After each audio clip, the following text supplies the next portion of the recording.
you join me in the back of my new Talbot Alpine.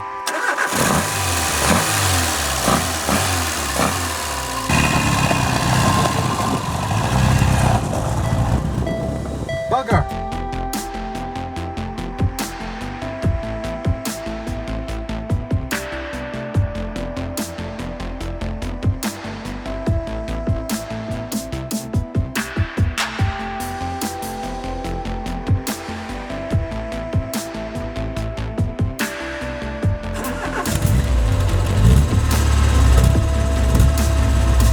Another big day. Today's the day when Annie gets to go into the NEC for the restoration show.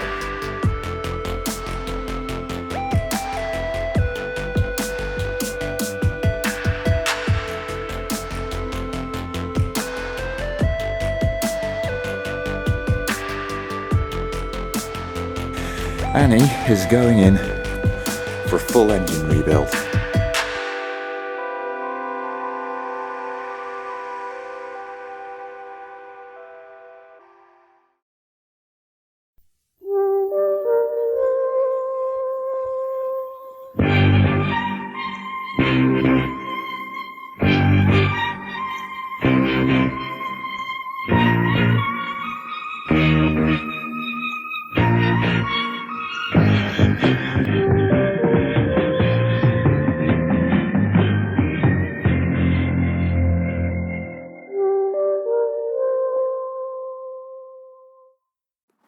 So for those of you who are new to the channel or just didn't know, this is Annie, my 1985 Talbot Alpine Minx that I bought in 2018 with the sole purpose of putting back on the road and using as my daily car.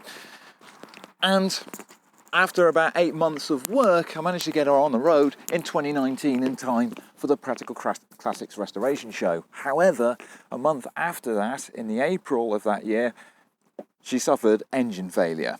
And it's still to this day unclear as to what exactly happened that made it that I had to limp this car nearly 10 miles home. She made it, so she had a determination to live, but it's still an unknown quantity to me. Whether it was because the fuel line was all full of crud and just wasn't getting to the carb, whether it was an overheating issue, or whether the engine had just had enough. But suffice to say, that is why I decided to put this car in for a full engine rebuild, which in November of last year was completed, or rather, I finished paying it off. The engine rebuild was pretty extensive. It involved a new block, it involved changing of bearing shells and all the rest of that jazz. It even included a new radiator. There was plenty of stuff that needed doing on this car after she'd spent 10 years of neglect with barely any coolant in her. But she's back on the road now, and we're still going through the issues. It was perhaps a bit naive of me to think that getting this car back with the full engine rebuild would have cured this car of all her issues.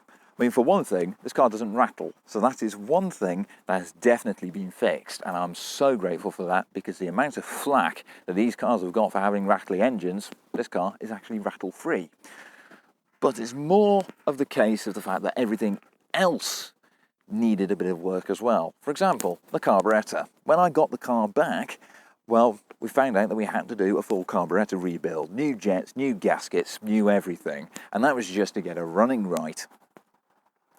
But then after that, I discovered that there's still crud in the fuel tank. So even though we had rebuilt the carb, the jets were still clogging up every now and again. So at the moment, I'm going through my original phase of just putting on a new fuel filter as soon as the old one gets a bit cruddy.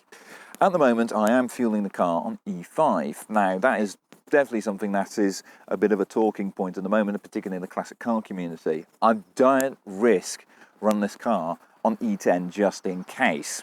But that said, this car does get decent miles per gallon, so running on premium isn't too much of an expense, and it's actually quite a small fuel tank, all things considered.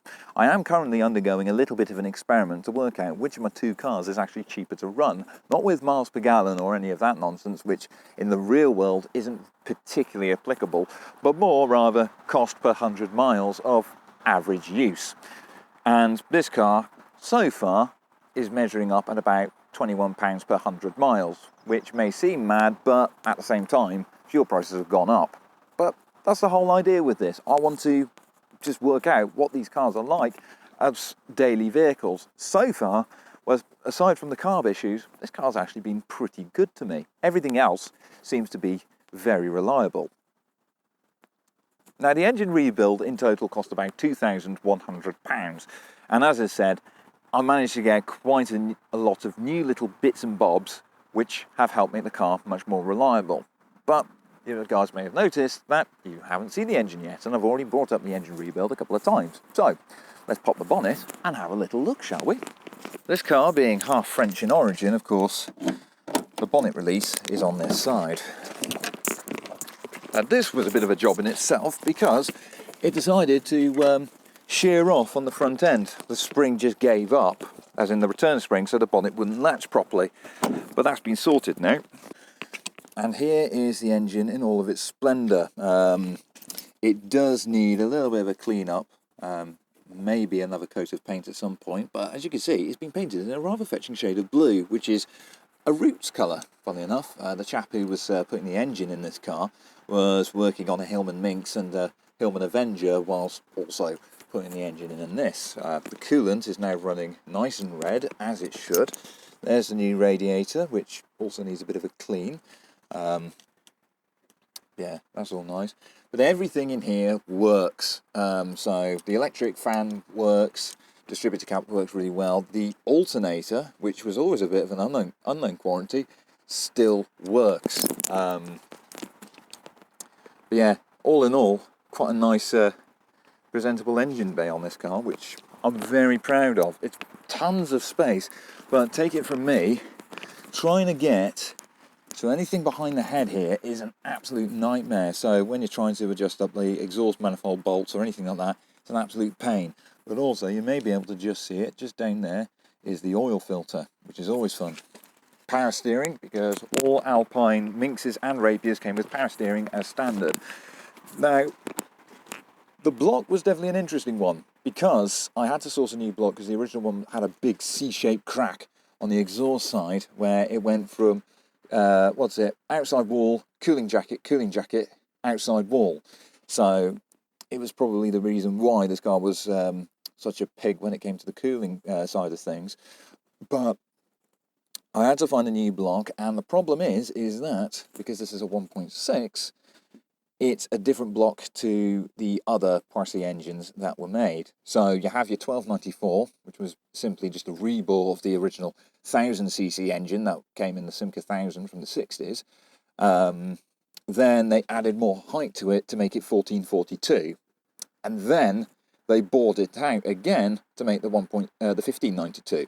So you might be asking, why not just take a 1442 and bore it out? Well, because over here in the UK, we didn't really receive 1.6 versions until Peugeot stepped in and adapted the engine to mate up with their BE1 gearbox.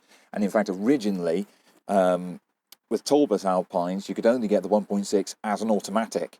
So I think that was still the original Chrysler one, the original Chrysler automatic box that was fitted. But yeah, it's all sorted now. All works as it should. Very, very happy. And you can see the subframe assembly here. Nice struts. It's torsion bar, which you can probably just see just down there, where the lower arm links onto it. And then you've got an upper arm up here, which locates it. And to be fair, it's a nicely located front axle. Handles really well. It's a little design feature that isn't really talked about much on these cars. But seeing as I've got the camera in hand, I may as well have a proper look. So here is the dashboard. I've still got the Peugeot steering wheel. I have been offered a Talbot wheel, but to be fair, this wheel has grown on me considerably. I do quite like this wheel actually. 5-speed gearbox. As I said, it's a 5-speed Peugeot BE1 box. Need to locate the gator properly. Mirror is properly attached. Now, before I used to stick the mirror on with double-sided Gorilla Tape, but that didn't work, so I put in a glue thingy, and that did work until the car was transported back to the house, and then it fell off. so that's fun. Soft fuel dash, cold air vents here, which work really well, to be fair. They're not connected to the rest of the heater system. They're literally their own simple, separate thing, and they work extremely well. Heater controls, very simple, not like the Jag, where it's kind of hard to direct the air where you want it, but you've got how hot you want it, where you want it, how fast you want it. We've got a 2-speed blower there. And then, of course, down here, we've got cigarette lighter and the obligatory ashtray. Radio was a retro look unit I bought off eBay for 15 quid and still works really, really well. We jump in the back a sec. This is where I think these cars really come into their own. Nice, big, comfortable bench seat. Really, really nice and comfortable. Decent leg room to the seats in front. That's the seat set to my position, which is virtually all the way back. It's still plenty of room for me in there. Just move my tripod bag out of the way. Armrest for extra poche. And then we've got ashtrays in the back for when the children want to smoke. And these have never been used, which is nice. And of course we've also got child locks on the rear doors. You can see some bits where I missed out the paint the first time round. And down here you can see where the paint is starting to bubble through. It was only a rattle can job I did. In the boot, and I do need new gas struts. It's currently full of an assortment of stuff, but it's a nice long boot, plenty of space. Rear seat folds down with a rather clever little hinge mechanism, so it folds away into the floor, which is really, really neat.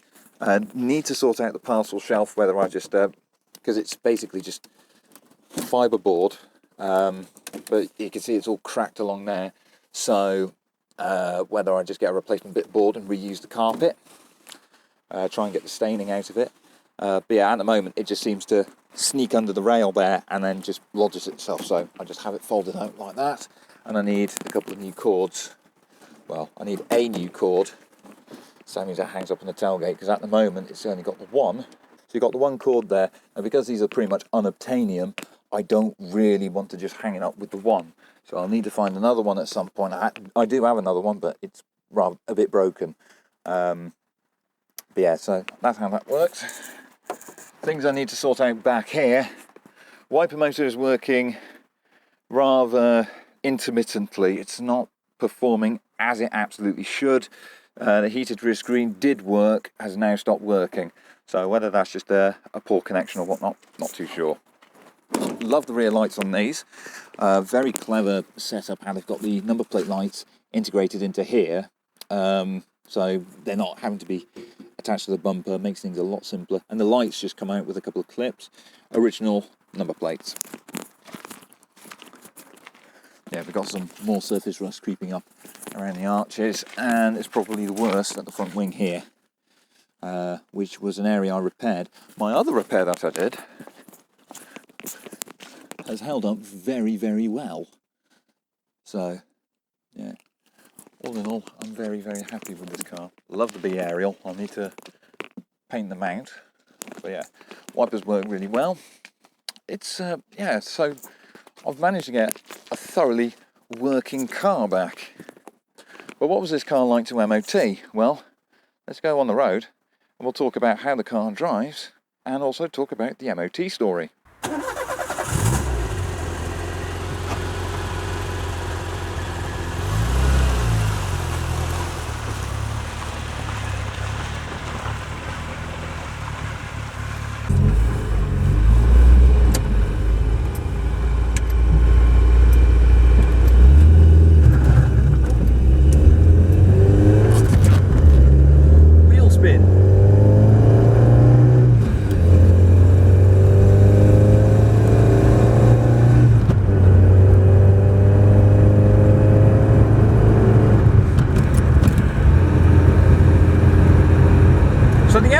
Surprisingly enough, was incredibly fuss-free. I do apologise for the camera shaking, by the way.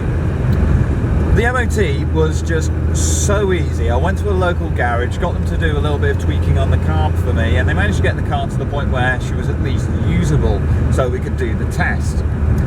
And I was genuinely surprised at just how little the guys at the MOT picked up on. All they really picked up on was a bit of rust on that front wing, and they asked me to put a bit of tape on there, so that means they could put it as an advisory rather than a fail, which was jolly decent of them, to be fair. But I was genuinely surprised because the car hadn't been on the road for about 2 years, and I thought after that time sitting there'd be issues like the tyres might be square, or the brakes would be completely seized on. Now as for the brakes front, we did know, well I did know that they were dragging, at least when I last had the car on the road. I found that after extensive use the caliper wasn't quite freeing off. So my housemate Aurora, bless his cotton socks, took it upon himself on one Sunday while he was off work to go round the brakes on the car and free off the fronts for me, which was fantastic. And he also identified that the driver's side rear wheel cylinder was playing up, so managed to get another one to replace it, and that was a really simple job. One of the things I will always love about this car is the fact that whenever this car needs any jobs doing, they're generally very simple, save the engine rebuild of course. But everything outside the engine is very, very simple, very easy to work on, and it is actually surprising the amount of parts that you can get for this. Like the rear wheel cylinders are shared with the Peugeot 405 and the Citroen BX, so it makes finding one of those really, really easy. In fact, I think one of the only other things that was picked up on the test was a slight imbalance in the rear brakes, but I'm hoping that with more use the shoes will adjust themselves and then it'll become a bit more even. I put on another 1,000 miles on this car as bedding in miles, and I'm at the point now where I'm virtually ready to get the oil dropped and change the filter and everything. But she's been very, very reliable, perhaps the most reliable she's ever been, at least in my care, and she's a thoroughly enjoyable car to drive. I love the exhaust note, and I just love how this car handles. She sticks to the road like a limpet, albeit one that rolls around like like an aircraft carrier. She is a little bit boaty, but for whatever reason I just don't care. There's another issue I've got at the moment, which is adjusting the gear shift, so that means it works reliably in all of the gears. I did have it set before where I could get all the forward gears quite easily. I then got the car back and found it was impossible to put the car into fifth, at least not without some serious throwing of the lever. So I adjusted that using the little eccentric nut thing that lives under the gear lever, and I've now got to the point where she'll now engage fifth very, very cleanly and very reliably, and also first and second are quite easy to find as well.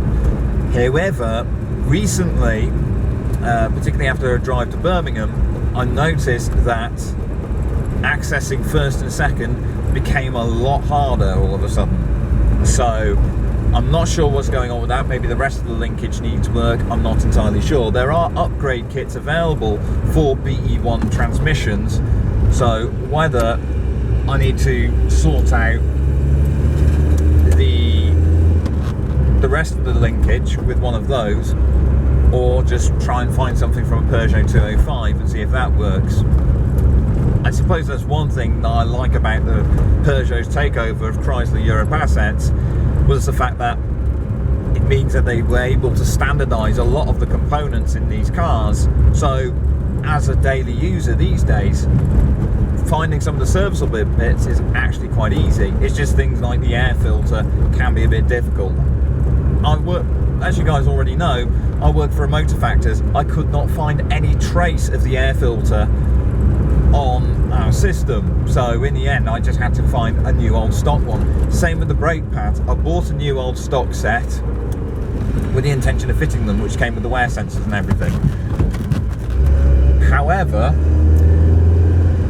Upon looking at the packaging, it had in nice big friendly letters, warning contains asbestos. So I don't really want to use them, which is a shame because, as I said, they come with the wear sensors and everything.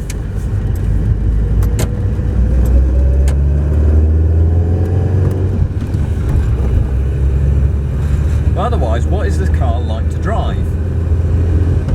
Great fun. Like, the engine is 90 horsepower and the car itself weighs just a shade over a ton. And as a result, she accelerates really, really easily, really eagerly. The engine just wants to rev and sounds fantastic when you get more revs on. I should point out I have done the bedding in mileage and I topped myself at 50 miles an hour, so that means the car, you know, wouldn't prematurely wear. And looking at the Chrysler Alpine handbook, which I happen to have right here, it would certainly seem that that is what I did was a bit overkill, to be fair. The actual book says that it's 100 miles, I did it for 500.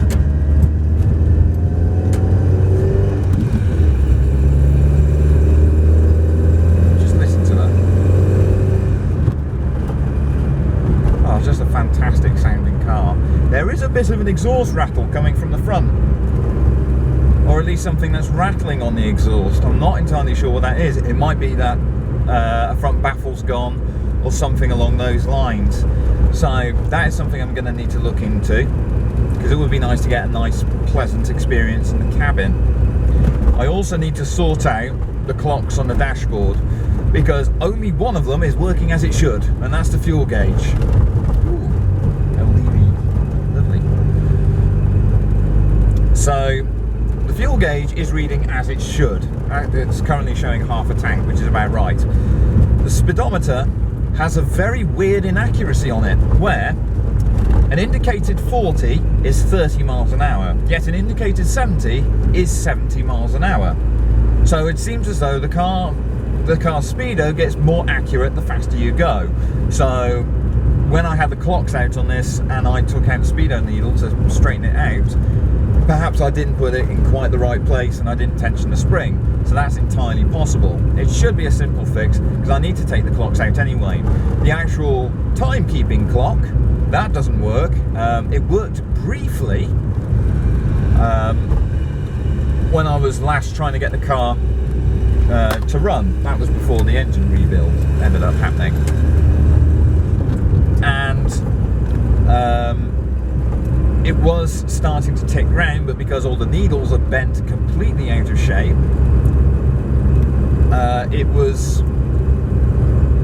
it just got to a certain point when all the needles were just bind up together, and it hasn't really worked since. I have managed to find another clock, so that is going in, and maybe I'll see if I can coax some life into the movement of this clock, and then probably sell it with its face, because it's in good nick, it just doesn't work. It's getting very dramatic today, at least with twos and twos. What else was there? Oh yeah, temperature gauge. Never worked in my ownership, hasn't worked for at least 10 years. When I first got the car, it would only show about 2/3 warm, and that would be it. Currently, it reckons that the engine is about to explode. So I have been trying to investigate this, and apparently there are two different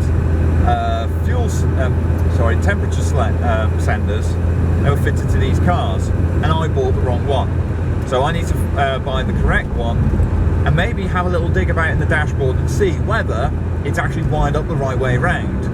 So we'll have a little look at that and see if we can get that working. And that's really about it. That's pretty much the only foibles this car has. I still reckon that there's probably some goop in the tank, so that's why I've got a spare fuel filter in there just in case.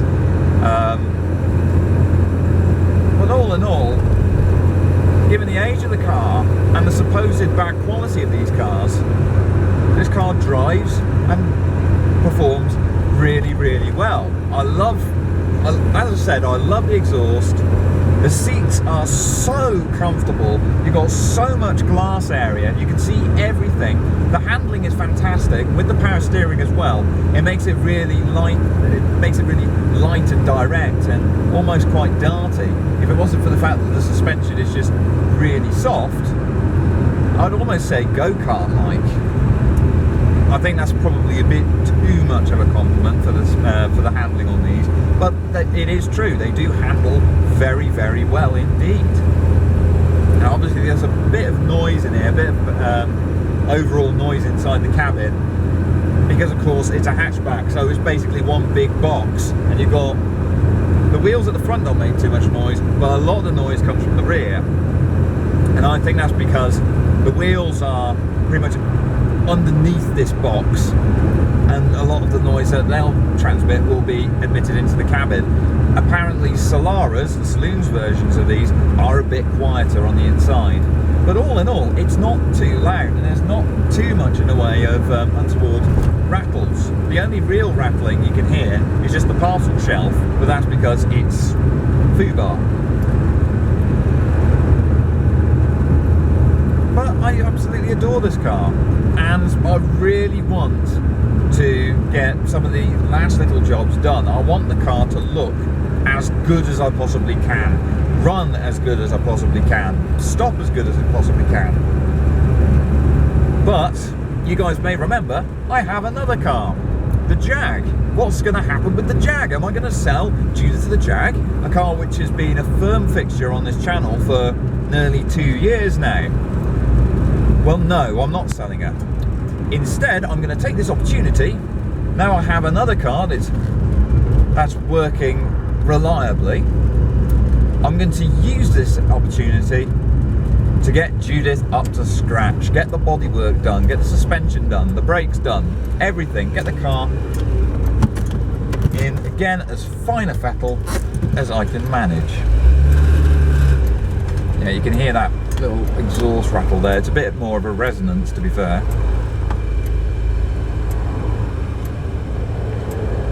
Oh, I'm stuck waiting for traffic. All modern cars are too slow.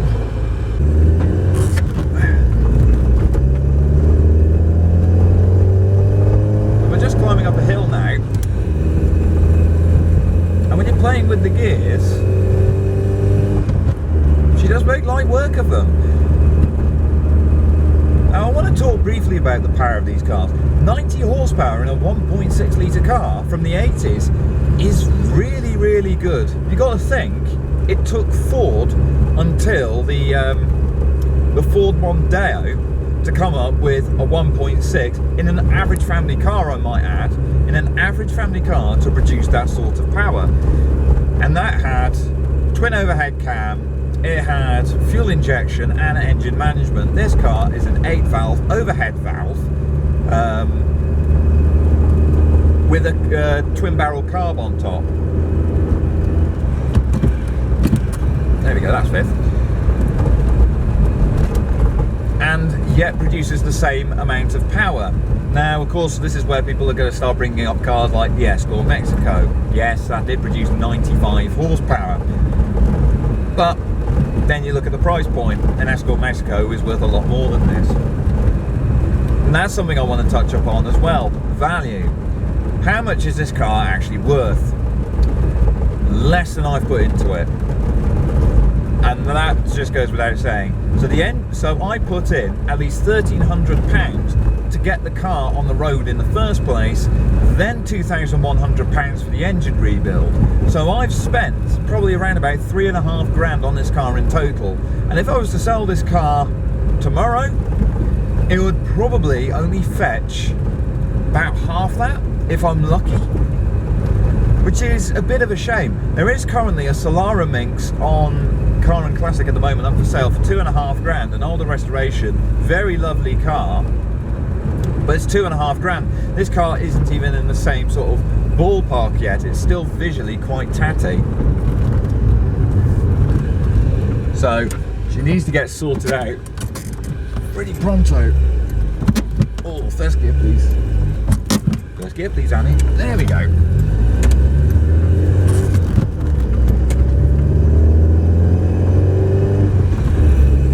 At least if you're stuck trying to find first or second when the car's stationary, it's not too much of an issue. But I think I'm probably going to leave it there. Annie is back, she is kicking bottom, and I genuinely could not be happier. This car is so much fun to drive, and I have so missed this car. It's been great just taking her on little drives and giving her a bit of a hoon. It's ultimately what this car is designed to do, and I genuinely cannot recommend these cars enough. I mean, I know this isn't really a road testy review kind of video, and I do intend to get this car featured on channels like Hub Nuts, Baby Furious Driving and iDriver Classic. I know that Steph from iDriver Classic really wants to drive this car, primarily because of the fact that she was going to drive a Solara Minx, but sadly didn't run. So I'm going to wait until these people get past, and then I'll see you later.